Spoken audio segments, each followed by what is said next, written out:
Welcome back to our first video of 2024.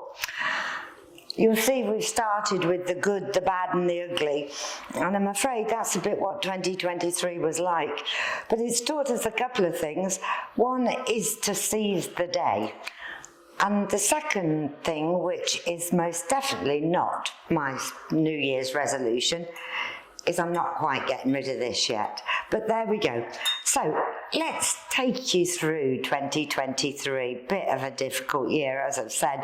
We started with our new van and the first trip to Spain, and going down through France, and then coming back was a bit of a different issue. You'll see the bad, you'll see the ugly, and later in the video, keep watching because you'll see the drama. The year continued. We went all over the UK, and we've got some unseen shots here from some of our videos. And then mid-year, we had bad news with Alan, as our regular viewers will know. So the second half of the year was a bit of a washout as far as van tours go. In fact, our van stayed at Southdown since July. But 2024 is a new year, and we're going to be back on the road. But for now, let's take a look at 2023.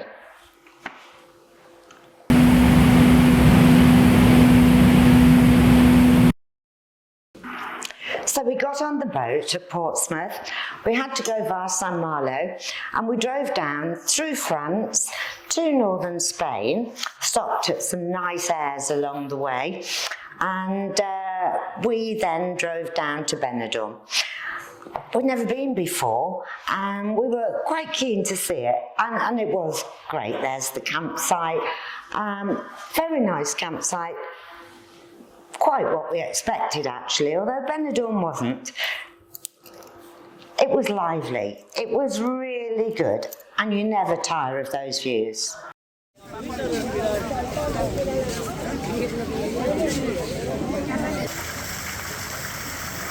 So we saw the new year in Benidorm. It was lively, the streets were full of people, they had live music on in the streets, and the atmosphere was really good and really family friendly, if a little crowded. But there were spaces where you could get a bit of peace and quiet, which we did.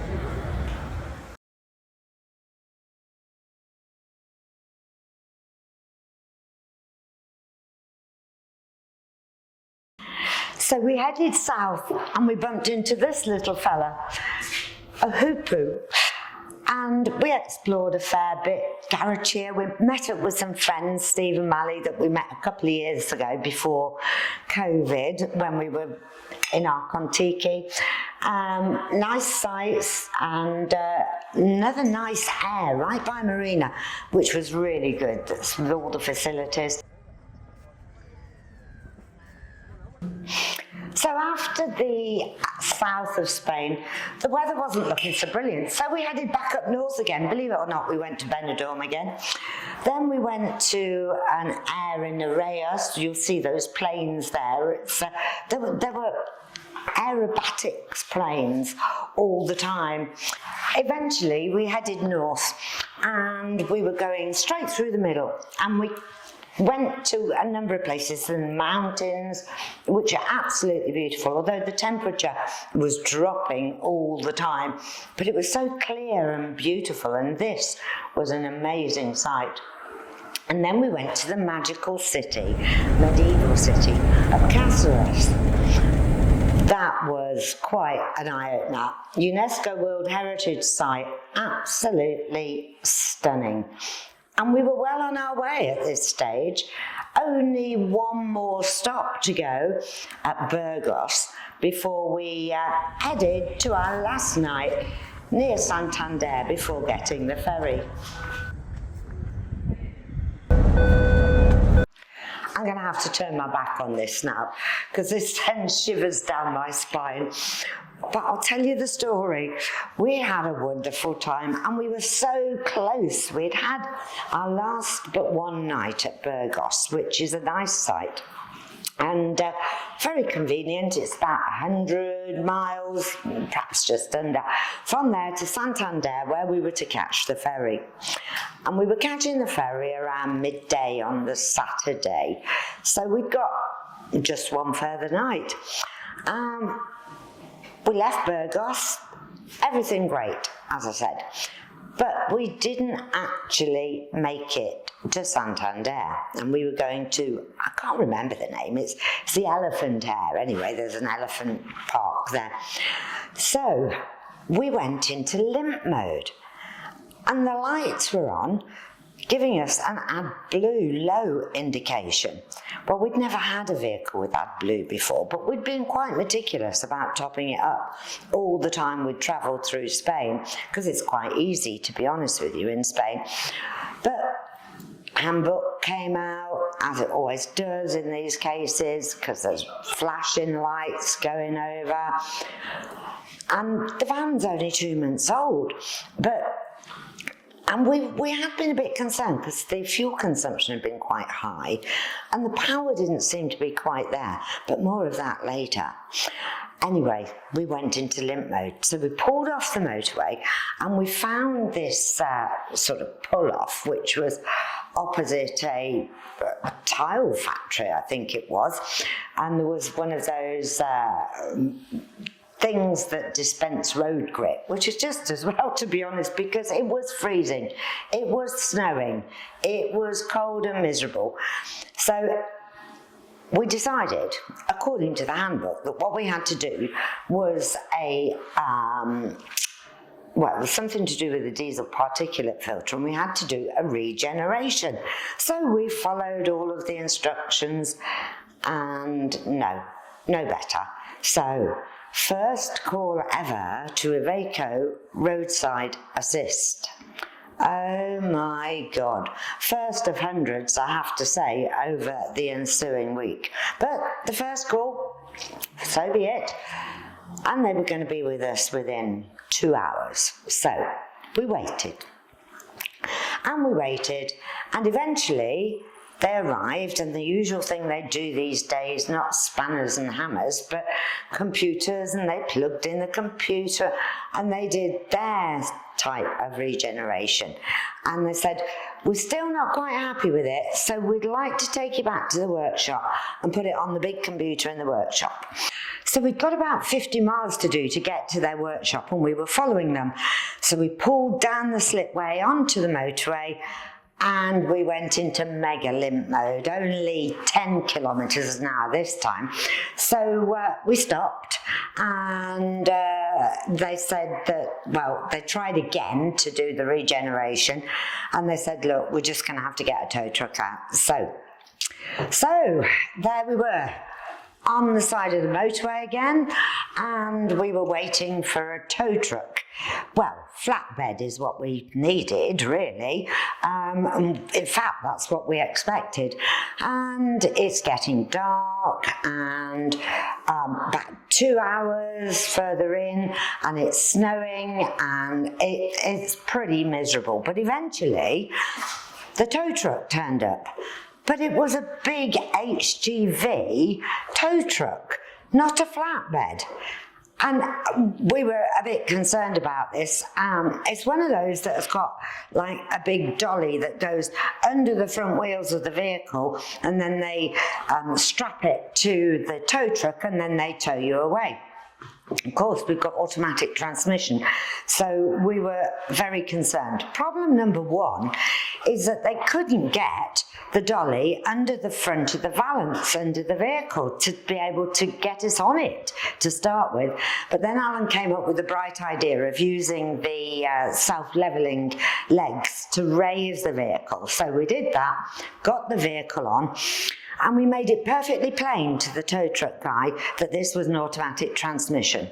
We even showed him the bit from the handbook that said about disconnecting the transmission. And there's a little switch between the two seats in the front, which you have to do to disengage.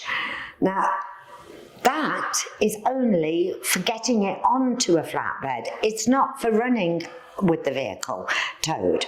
So he did the switch, but what he didn't do was disconnect the prop shaft and the transmission. Also, we weren't able to sit in his cab. So there we are. It's still snowing, by the way. It's now very dark. And we are in the front of our vehicle. And he then starts to tow us. And all the lights are flashing, and you'll see from the footage, we were doing 50 mile an hour down the motorway, in the snow, in northern Spain, on the back of a tow truck, with no ability to contact the driver. It wasn't long before we started to smell something, smell burning. And then we could kind of see smoke. And again, we couldn't contact the guy in the tow truck. So there we are in the vehicle with this going on and all the alarms going off everywhere, doing 50 mile an hour. And eventually the police came and got the attention of the driver and stopped. By this stage, it was on fire. It was probably just the gearbox oil, but it was on fire. So the guy got out, he had to put the flames out with the water off his tow truck. I've never got out of a vehicle so quickly in my life. It was absolutely terrifying. So you can imagine what happened, but he put the flames out. He then got under the vehicle, which he should have done in the first place, disconnected the prop shaft, and off we went again, still towing at 50 mile an hour, all the way to Vittoria, which is the capital of the Basque Country. By this stage, of course, the original mechanics had left us and they were meeting us back at their workshop, where we arrived at around about 10 o'clock. Very cold, and they came towards us and the faces said it all. We didn't need a translator. I think the technical term is the gearbox was buggered. Yeah, it was fried. So there we are, 10 o'clock at night on a Saturday night, and we spent that night in the van, without electric hookup, without heating, without lighting, in an industrial estate in northern Spain. So we would hope that something was going to be done the following day, but it was a Sunday. So nobody could do anything the following day. And we sat there and we waited till around about 7:30 at night. They'd tried to do an electric hookup for us, that had failed. About 7:30 we said, we can't stay here, we're going to freeze to death. So we got the KTM out of the back of the van, which wasn't easy because we were all packed up ready to go home. Got the KTM out, put our jackets on, got a few bits and pieces, and we got on Google and identified a Holiday Inn Express about 1.5 miles down the road. So we went, we turned up, we booked in, and at least we were warm and comfortable for the evening, and we picked things up on the Monday. So, Monday comes. Oh, by the way, in the meantime, we'd found a bar opposite the hotel, which we duly took advantage of. But on the Monday, this was the first of several days where I was making, and I did count them, at least 17 phone calls a day to Iveco Roadside Assist, or whatever they call them.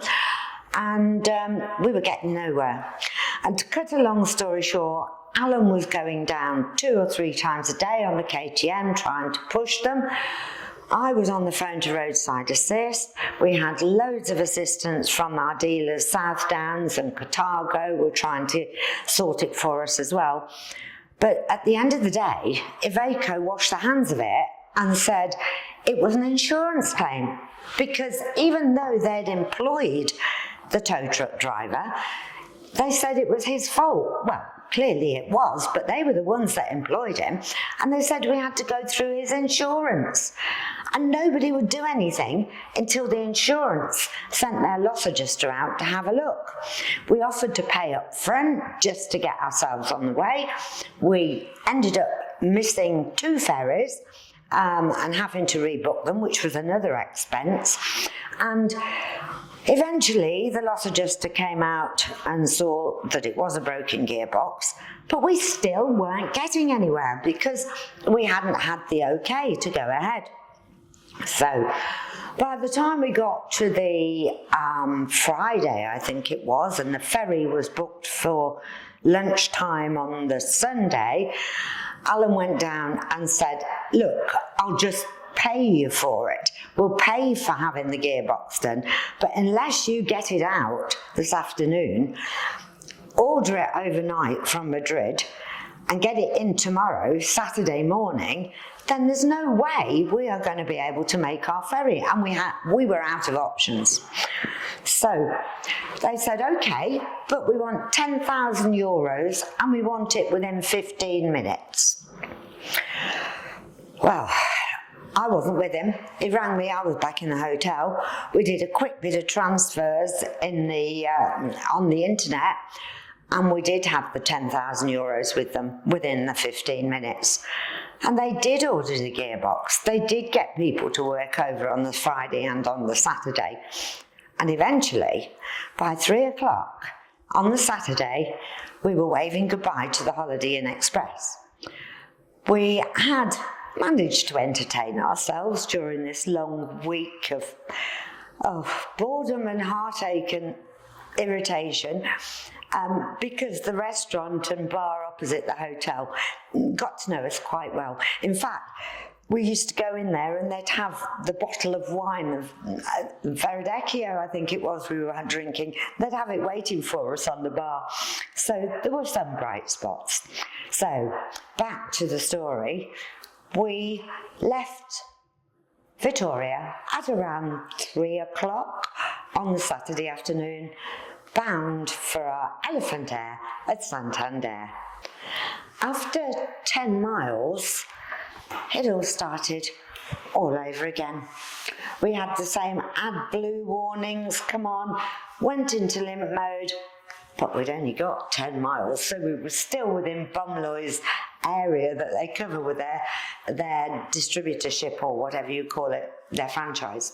So the guys that actually worked on the gearbox came out to us on the side of the road, and it was then they found what had caused the whole problem in the first place, and it was a split turbo hose, as you can see. Now that's something that should have been picked up on PDI, but I have to say it is in a very difficult place, and a difficult place to see, but it should never have happened. It should have been picked up, and that's what caused all the trouble right the way from day one, and then obviously compounded by the idiot burning out the gearbox. So we're at the side of the road again. It's cold again. It's getting dark again. Police came again. And the police, I think it was on this occasion, or it could have been on the last, they ran over my triangle. So that was another expense we had. Luckily we had 2, as you're supposed to keep in Spain. Anyway, they had to do a sort of bodge job, which they hoped would get us all the way to Santander. And then, of course, the first thing we'd do when we got back was get this van back to the dealers, who would then start taking things up with Iveco. So they got us going. We had to jack the van up with the legs again. The guy got underneath, got it fixed for us, rigged up something with the hoses because they couldn't get the right hose at that time. So we continue on our way, and we've got about another 45 miles, and just outside their area that they covered, and it suddenly went bang. Well, we knew what had happened really. The turbo pipe, the so-called fix, had blown off. So we'd had enough of being on the motorway at this stage, and we thought, you know, this is ridiculous, we're not going to stop here, it was really dangerous again. So we pulled off and we found our way to a little car park, and in this little car park, which was by some playing fields, we stayed while we called roadside assist. Yet again, by this stage, they wanted to allocate us another incident number, which was a shame because I'd learnt the other one off by heart with 17 phone calls every single day. And they sent out another tow truck. Well, mechanics in a van, who said, oh no, impossible. Said, we have got to get the ferry tomorrow. Oh, impossible. There was one sort of slightly taller one who was a bit arrogant, and then there was this little chap, and he said he couldn't get to the pipe. So we sort of challenged him and said, Bromley from Vittoria managed it. We just jacked it up on the front. So Alan pretty much effectively jacked up the van and stuffed the guy underneath. So he then rigged us up yet again, probably a bit of a better bodge job than the first guy, with the hope that it would get us to the ferry, and in fairness it did. So we arrived at the Elephant Air near Santander. We nursed it all the way there, and we arrived there at 2 in the morning. So, and it wasn't the easiest to find and to get to, but we did get there, and it was a beautiful place actually. Just a shame we didn't manage to get to enjoy it at all, but I would use it again. So all we had to do now, I think it was 12 miles from there into the ferry in Santander, and that was some of the most nerve-wracking 12 miles in a vehicle. We nursed it, absolutely nursed it, and getting through those gates into the ferry car park in Santander was such a big relief, but nowhere near as big a relief as it was when we arrived back in Blighty. Thank God we're back in Blighty. Winchester on its way. So, we're back in Winchester. So the following morning, first job, getting it to South Downs. So we were still nursing it, remember, because we'd still got this temporary repair on the turbo pipe. So off we set down the M27, and we got to Winchester, and we got to South Downs. And I have to say, from our past experience with other dealers, South Downs were absolutely brilliant. They looked after us. We'd been out of pocket very considerably, as you will have heard, hotels, not to mention the 10,000 euros for the gearbox.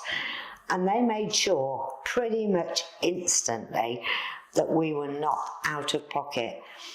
We were still going through the insurance, but they made sure we weren't out of pocket, and they sorted us out straight away, took the van off us, and took over everything as far as marching it down to Iveco was concerned, dealing with the warranty issues with Iveco.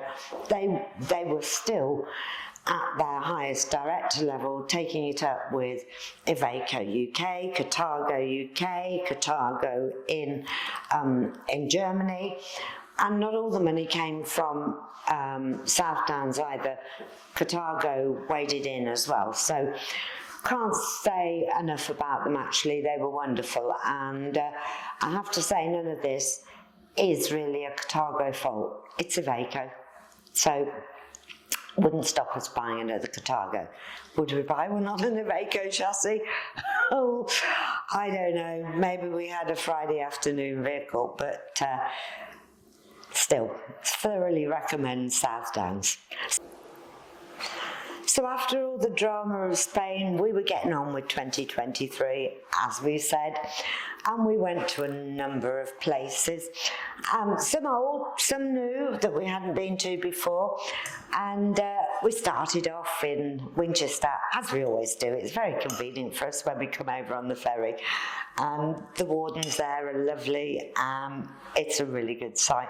So we paid old King Alfred a visit again, and we walked around the streets and down by the river and the Bishop's Palace and Winchester School. We also took in Lulworth Cove while we were in the area, place we used to go a lot on our boat. And we visited old haunts that, oh, this is one of the newer ones. We went to Beverley Minster. We've done a whole video on that. Take a look at it. It is lovely. We stayed at Cherry Trees, I think it was called. No, Cherry Burton, that's it. I always get that one wrong. But Beverley Minster itself. And for £3 you can film inside. £3 donation, that's a really good deal. So, moving on, we did the Anderton boat lift, which is on the junction of the Trent and Mersey Canal. That was fascinating, absolutely brilliant, and we actually cut that video in two. So have a look at our playlists and you'll find it there. We did Hermanfest. This is the waggy tails competition. There's so many lovely dogs there, and we had a whale at the time. And Ads and Zoe from Herman Hits the Road made us feel really welcome. And we had a great time as well. We met so many of the YouTubers. And we visited Grafham Water. We had the coronation and a party at Hunter's Moon. Again, great wardens. What a good time that was. Pity about the weather. Poole, and we were feeling pretty good about this.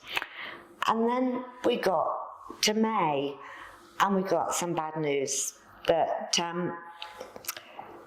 we'd have to make the most of the next couple of months, or 6 weeks as it was. So we did. Weymouth, all over, to be honest with you, before coming back in July.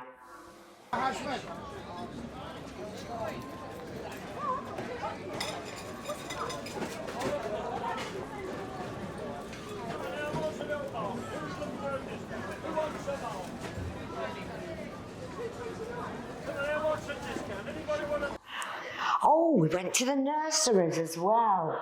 Met some great people at the nurseries. Special shout out to the wonderful Vicky. Not to forget Mum and Dad, Simon and Colette. We met the boat heads on tour. Yeah, it was good. As was Grafham. Beautiful site, Grafham Water, which is near Huntingdon. Thoroughly recommend it. And again, more great wardens. We've had a good year for wardens this year. That's with one exception. Durham wasn't quite so good, but less said about that one.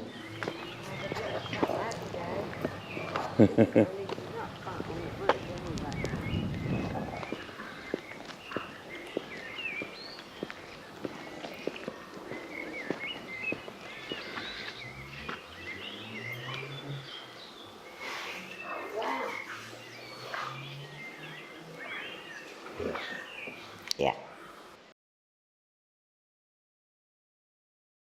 So we came back at the beginning of July. In fact, we got back on island on the 6th of July, and Alan was in hospital on the 10th. We haven't been putting things out because Alan has had, and I hope I get this right, a laparoscopic radical prostatectomy. Or as he puts it, he's had his nut out. But we're now 5 days post-operation, and he's fine. So take a look.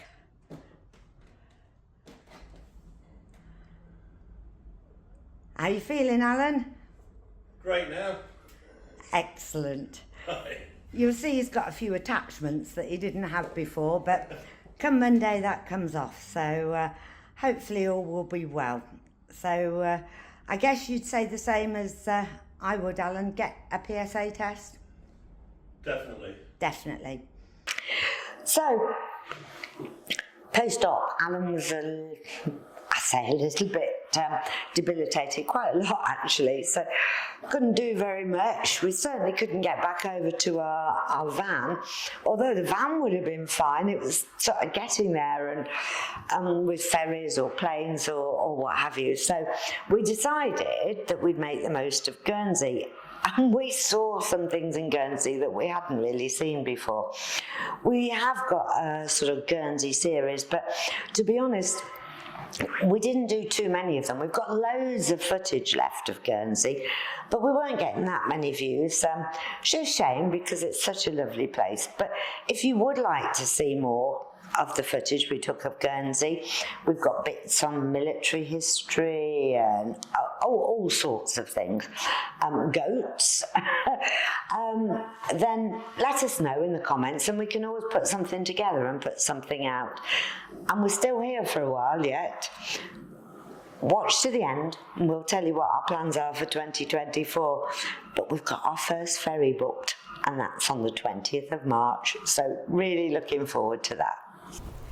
It was built in the Neolithic period, which is between 4000 to 2500 BC, and was in use until the late Bronze Age, about 1000 BC, and it was for burials and cremations. Apparently it was a notorious meeting place for Guernsey witches. The Friday night sabbats were allegedly attended by the devil himself. It was excavated in 1840. Really is quite remarkable.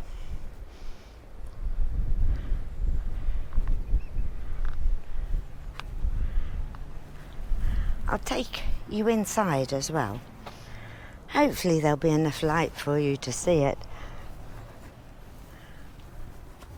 as we enter it.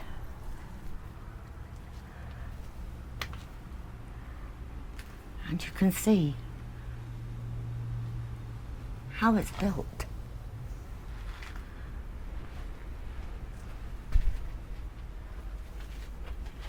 See the views between the stones.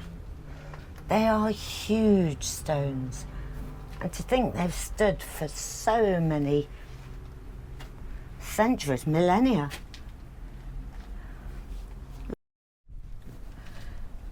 It's remarkable to be thinking that I'm touching things that are older than Stonehenge.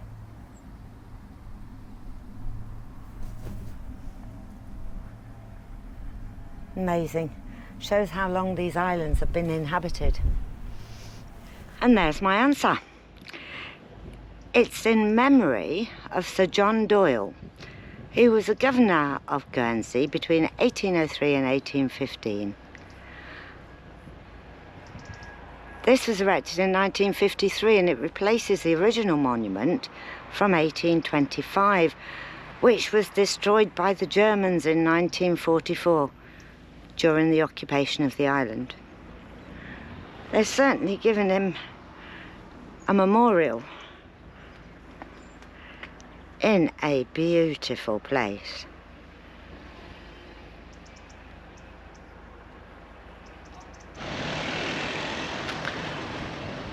Here's the visitors' marina and the seafront. I'm surprised it's so quiet because it is bank holiday, but then it's bank holiday Monday, so I guess loads of people will have left this morning heading back to the UK or France or Jersey. Get people from all around really.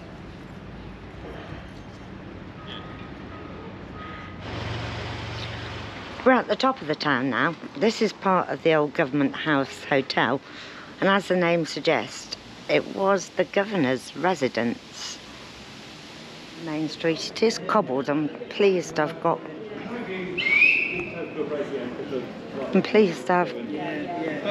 my trainers on.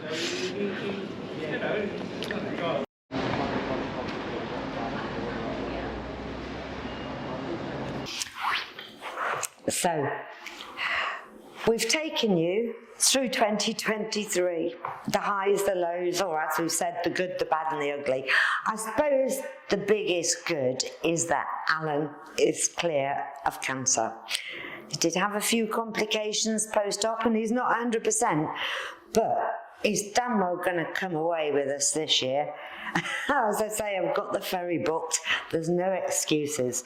Ferry booked and one night at Winchester booked so far. So from there, we don't know where we're going. But we will be doing our tours back in the UK. We will be coming back with regular videos. And just keep an eye open on this space. And I do hope that you stay with us and recommend us to other people. So there'll be quite a few bits in the description here because we've had quite a lot of footage, or events I should say, not so much footage because we've chopped it right down, but quite a lot of events have taken place in 2023. All I can say is thank God it's 2024, and as I said at the start, we're going to seize the day. So, Happy New Year.